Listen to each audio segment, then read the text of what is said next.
Hi everyone and welcome back to the first video of 2023. It's great to be back in the garden again, and if you haven't joined me before, my name is Catherine. I am a flower grower here in the Scottish Borders in Zone 8B.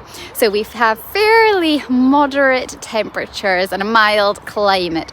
That means in the winter time just now we are looking at having some snow and ice at times and some very cold temperatures, but these will not be prolonged. They'll last for a few weeks and then we tend to go into milder, wetter, windier spells.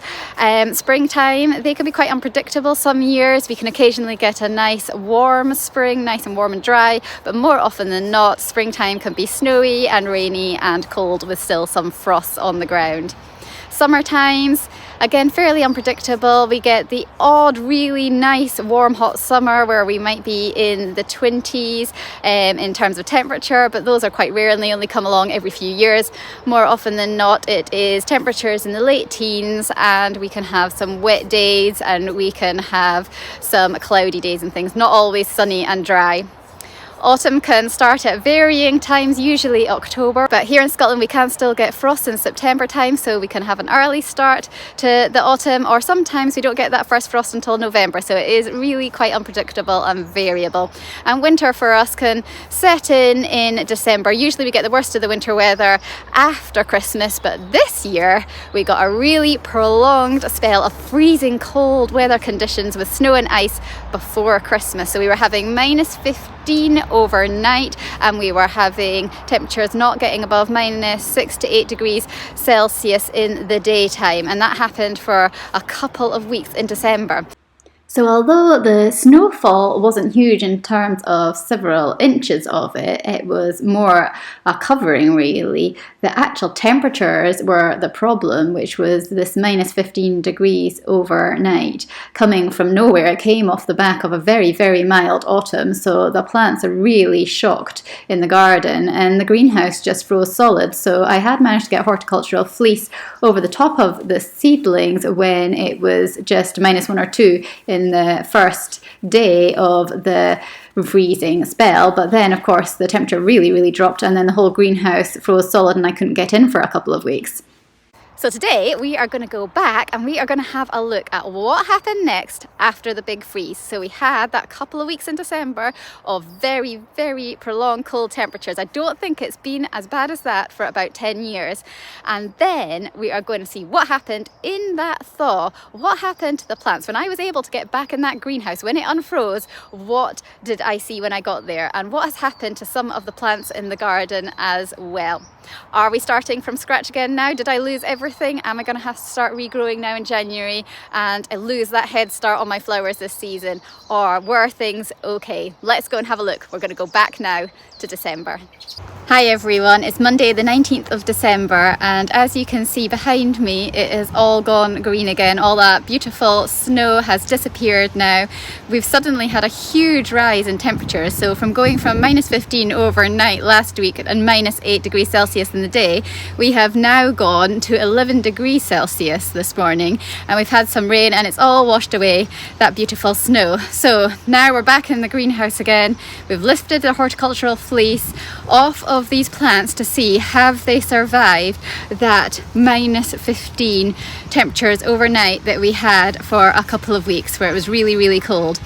I wasn't expecting much survival really with the plants at all. I thought that such sustained low temperatures were just going to be too much to get those annuals through. But there are signs of life.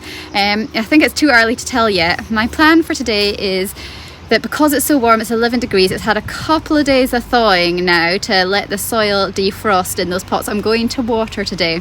I'm going to be quite careful to just water around the base of the plants and try and not get any on the leaves, and just to water a small amount, not huge amounts, and just see if those roots can soak up some of the moisture and the limp leaves and things can come back to life a little bit. And we're just going to have to watch over the next few days. This is a one-off today, 11 degrees Celsius, really very warm, feels very strange. The next few days it's going to go back down to between 2 and 4 degrees during the day. So we're going to have to watch those overnight temperatures, just make sure that they don't dip below freezing, and if they do, that horticultural fleece is going back on overnight, and then I'll take it off during the day. But let's go and have a look at those plants in the greenhouse and see how they are after a couple of weeks of a really, really freezing cold spell.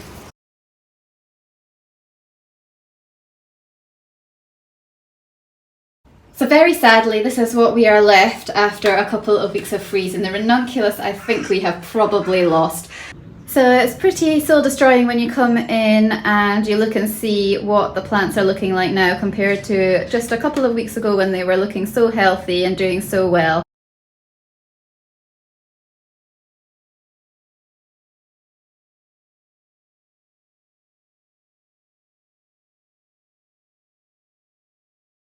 But that is part of the nature of working with the weather and working in farming, and you don't know what's coming along. You can predict things to a certain degree, but you can't predict things completely. We didn't think we would get such a prolonged spell of such cold weather at this time of year on the back of a really mild autumn as well, and the plants just haven't survived that well from it.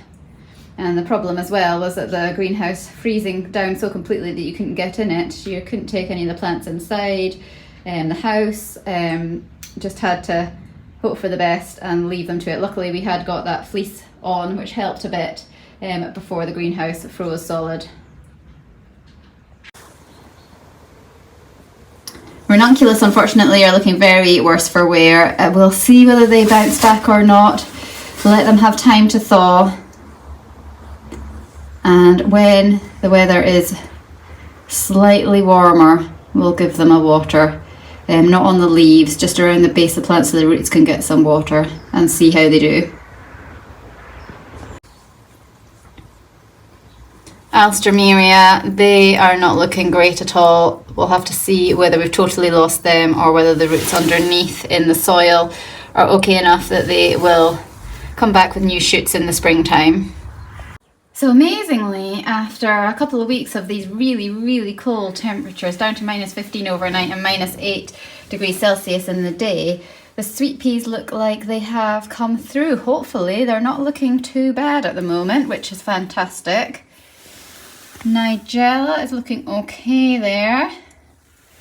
Scabious is looking a little bit worse for wear, but maybe could be okay. The pots are all very on the dry side. I'm just going to let everything thaw out, and then when I know that the temperatures are above freezing, I'll probably give them a bit of a water. Not too much, but just enough to soak the roots again, but definitely in a time in the morning when it is well above freezing and when I know that the temperatures aren't going to dip too low again. So lifting the fleece here, the cornflowers are not looking too good at the moment. There's a lot of powdery mildew on them as well. They've collapsed down. We'll see what happens to them as the day goes on. So some very sad looking ranunculus. Again over here, but maybe not completely lost.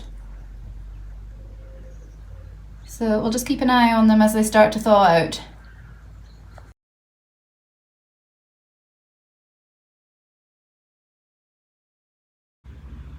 So the sweet peas, although a little flopped over and looking weaker, they do look like they might come through. They've survived well under the horticultural fleece. And they've just had a little bit of water this morning, so we'll see how they get on as the day goes on. So this scabious here looks like it might pull through. The one behind, this one here, is looking more frost damaged on its leaves there.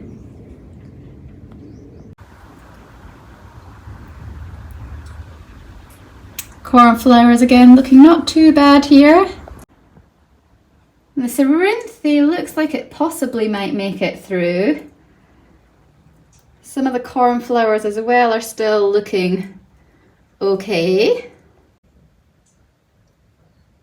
This yarrow down here again, it looks like it might just come through okay. So one thing's for sure, flower farming has really taught me resilience. If I was ever applying for another job and I was writing my CV, I would say that resilience is one of the strengths that flower farming gives you, because you just have to pick yourself up with whatever is thrown at you. So in the last few years, it's been all sorts of things. We've had COVID, we've had to shut down at different times, we've had weddings cancelled and rescheduled and cancelled again, we've grown crops that we haven't been able to use, and then we've got climate change where we're getting really dry spells that we might not have had before.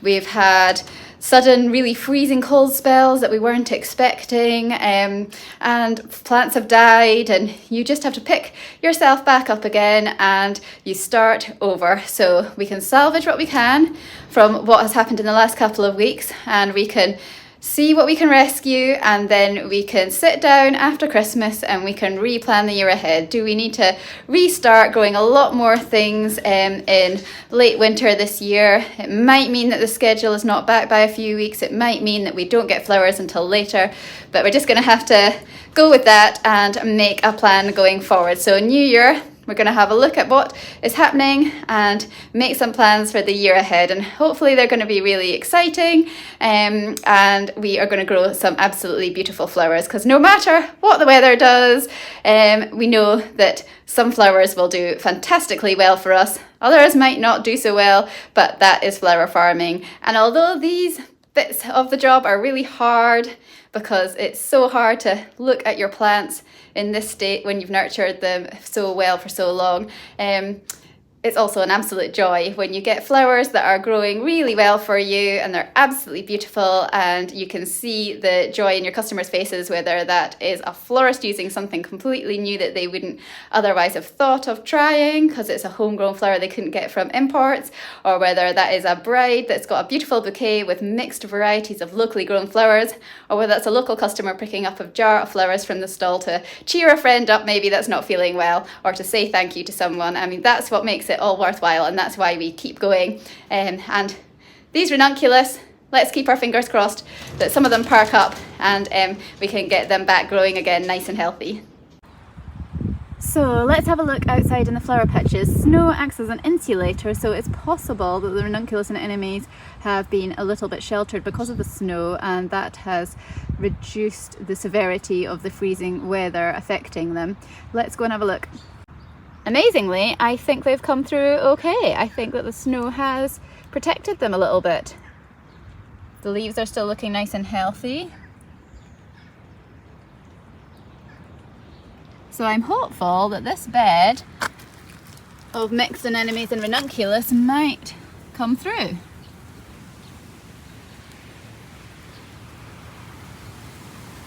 So that's really interesting. It's shown that by overwintering your ranunculus and anemones outside, they can survive a really cold, prolonged freezing spell, whereas the greenhouse temperatures plummeted so badly and there was no protection from the snow to insulate the plants that they've been worse off. And the self-seeded Orlea seedlings in the bed outside also look like they have survived well. Insulated again because of the snow and have come through okay. Same with the corncockle seedlings outside the flower bed, they are looking good too, so they have survived as well. So in the garden, it's a little too early to tell how some of the perennials have been affected because they are dormant under the soil at this time of year, and only time will tell in the spring if the really freezing temperatures affected them. But there is evidence that frost did affect other things. Pittosporum, completely lost by the looks of it. Eucalyptus, that had grown from seed, really badly damaged by the frost, and I'm not sure that that's going to come back. We'll wait and see. Flowering quince, which is usually very hardy in my garden, really looked very bad after I first looked in the frost, but now a week or two has passed. I can see little buds coming on it, so I'm hopeful that that might come back. Hebe, that was another shrub in the garden that really didn't do well in the frost, and I think I've probably lost that as well. So we've talked a bit about what hasn't done so well in the garden after the freezing temperatures, but actually some things have come through really, really well and they're looking very healthy. And I thought that would be quite useful to have a look at just now, and it might give you ideas for your own garden or flower growing, knowing what things do survive a prolonged spell of very low temperatures, well below freezing. So here we go, let's have a look. We have got some Achillea. Now the Achillea is really interesting because it has grown really well for me outside over the winter so far, even with the low temperatures, and it's also grown really well from seed in the autumn and survived as a potted on seedling in the greenhouse really well. So it is tough as old boots, is Achillea. It is a really robust plant to grow in your garden if you are in Scotland or a similar climate.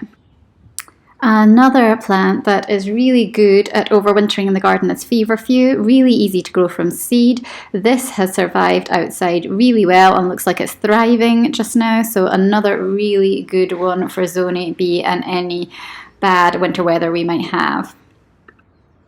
Foxgloves are another one that is doing really well in the garden at the moment. These are a biennial that you can sow in May, June time, and they will flower for you the following year. But in my garden, they're also very good at self-seeding, and I very rarely need to grow any. I just need to look after them once they're there, but they are very robust in winter weather too.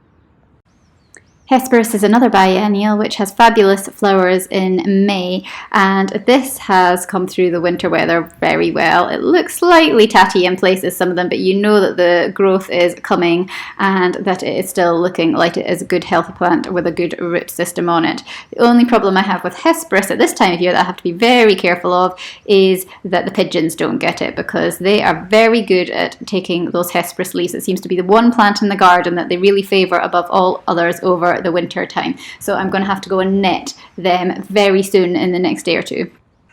This is Linaria Canonwent, and as you can see, it's looking really healthy in the garden here in January, and it's so easy to grow from seed, and it has these great spikes of flowers that you can use in arrangements, and it's really dainty and pretty at the same time. So that is a really good one to overwinter here in Scotland. I really like guiums, which flower for me May, June time next year, and they keep going throughout the summer, and these have overwintered very well as well. These were only small plants from last year, but they are getting larger all the time and have come through that spell of winter weather really well. Here we've got Aquilegia. It's still got some of the old flowering stems from last year on the plant that I need to cut back, but you can see the new growth coming through well from underneath, so it's clearly survived those -15 overnight temperatures as well, and it's a great flower for May time.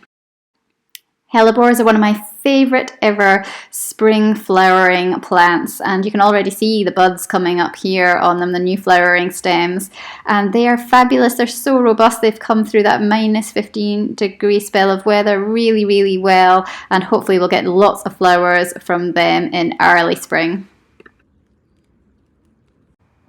I think you've got to have some skimmia in a Scottish garden. They look beautiful at this time of year, giving a little bit of an injection of colour when there's not much else that's colourful in the garden, and they're just so hardy. They've come through the weather really well. At the time I wasn't quite so sure. When I saw them all frozen, I thought, oh, they're not looking like they'll come through, but look at them now. This is just a few weeks later and they're flowering away and the leaves are looking really good. So it's been fascinating to go out in those flower beds outside today and see what has survived such cold temperatures with no horticultural fleece on them, just the insulation from the snow itself. And it looks like the Nigella hasn't done so well outside, but cornflowers, corncockles, Arlea, Daucus, they're all still looking like they are doing fine. And those anemones and Ranunculus amazingly doing so much better in the outside flower beds with no protection other than that snow compared to the ones in the greenhouse, which really froze solid, and it hadn't got that insulation from the snow, just that extra layer of horticultural fleece, which hasn't been enough by the looks of it. But let's just wait and see what the next couple of days brings, and it'll be really interesting to see if those greenhouse ones do come back to life. So 3.5 weeks on now in January, and I've got a good idea of what has pulled through and what hasn't. So outside, the anemones and Ranunculus in the beds there, they're doing well. But these were the minority. I had the majority of my Ranunculus and anemones in pots in the greenhouse. And I would say I've lost about 70% of those. So I definitely do not have the stock of Ranunculus and anemones that I otherwise would have done for spring flowers this year. The question is now, it's not too late. I could have slightly later flowering Ranunculus and anemones and buy a lot more corms in. However, I've had a look at that and a bit of a think, and from a business point of view, it's just not viable financially. I could invest a lot more, but it's a bit of a gamble. The flowers might not come until later.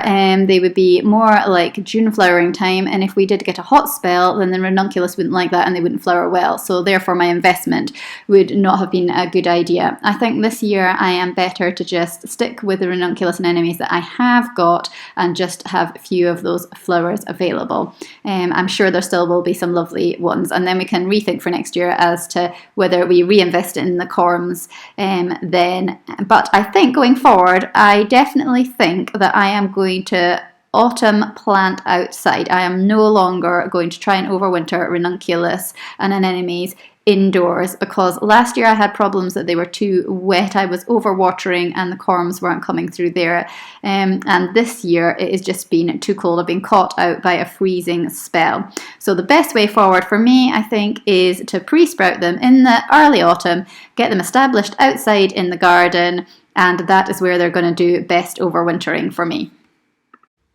So a few weeks on after the big thaw, one of the things that I have noticed is that the perennials I've grown from seed in August and September time have actually done really well. They have survived. So we've got some really good Achillea, we've got some great Eryngium that has come through, we have got Aquilegia, and we have got our perennial scabious. They all seem to be growing away and have survived the really cold -15 temperatures. So that's fantastic. So what about the hardy annual seedlings a few weeks on? Well, as you can see here, the cornflowers have done really well. I haven't lost very many of these at all. What I'm going to do is I'm going to go through all of the cornflowers that have survived and check the colours out and see if any of the ones that I've lost are a particular colour, and then I'll have to re-sow that in February. But so far numbers are looking good for that. Corn cockles have survived. They are looking a bit less robust than I would like at this time of year compared to previously, but they are growing and they are looking good. I'm going to pop them on again next week and see if they like it a bit better in some new soil, and keep giving them just a gentle water every so often. But I should have corn cockles, so that's great. Other things that have done well and survived the freezing temperatures are my Sweet William seedlings. These have done really well. Also, Orlea has done nicely as well, and I've got to pot on a few more of those next week. I've got some Snapdragon seedlings which have come through, some Cynoglossum has come through, and I've got some grasses as well. I've got a few larkspur that are potted up and still looking okay, but they're not brilliant, so I'm just going to see whether they survive the next few weeks. The same with the Nigella. It looked okay when it had just come through that thawing period, but as the weeks have gone on, it's just not looking as happy. And I lost all the Nigella that were outside in the flower beds as well, so they weren't as tough as the anemones and the ranunculus and the corn cockles and Orlea. The Nigella didn't survive. Things that haven't done so well, I've lost all the Amimagus and I've lost all the stalks. The Cerinthe, which I thought would come through in the end, they haven't. They didn't do so well. Scabious, I've lost the majority of the annual scabious as well. So a bit of a mixed bag really there. So the strongest ones that obviously cope really well with these really cold temperatures are your corn cockles and your cornflowers. Hardy annuals that haven't coped so well are things like my Amimagus and my Gypsophila Covent Garden and my scabious. So that's really interesting going forward. Shows me what's going to do well and not so well if we have another harsh winter. So thanks very much for watching today's first video of the year. As you can see, it's been a bit of a mixed bag. We have lost an awful lot of plants. That was really upsetting at the time, especially when you put so much hard work into growing them over the previous several months back since August and September time. But that is farming and flower growing, and you just have to move on and make a new plan. So January is all about planning. So I can see what I've got that survived, and I can see what I am now missing and what I'm going to need to start again. So I have been going through my seeds and getting them all out of storage and checking what I've got, what I'm missing, what I might need to buy in. Then I need to start a planting plan of when I am going to start growing these seeds. Now at the moment it is time to hold off. So it is the 12th of January today. It's very tempting. The kids are back in school and I've got time to get back out there and start working again. But if I plant a lot of seeds now, they're just going to be very weak, very spindly. They're going to find it hard to germinate. When they do germinate, they're going to be trying to reach any light source that there is. They're going to go too tall and leggy, flop over. There might be problems with damping off. It's just not worth it. I will probably lose more than I will manage to get through. And the ones that I get through will just be weaker plants. I'm better just holding off a few weeks till we get more daylight and possibly some warmer temperatures as well. So at the moment we are on about 8 hours of daylight just now. So given another few weeks, we'll be up to about 10. And that is when I would say is a good time to start thinking about sowing some of those hardy annuals and perennials again. So we'll revisit that at the time. So that's going to be looking to be in February really. The only things I might start off just now are things like sweet peas. I might get a little bit of a head start on them, but everything else I'm going to try holding off. And we're just going to have to see how some of those plants come back in the garden. It's going to be interesting. There is just signs of a few buds and things on my flowering quince and things like that. So they might possibly come back even though they've been attacked quite hard by that frost. We'll wait and see. Next week we're going to be having a look back at 2022. So I'm going to have a look at the whole growing year, what worked really well, what didn't work well, and that helps me to make a plan for this year.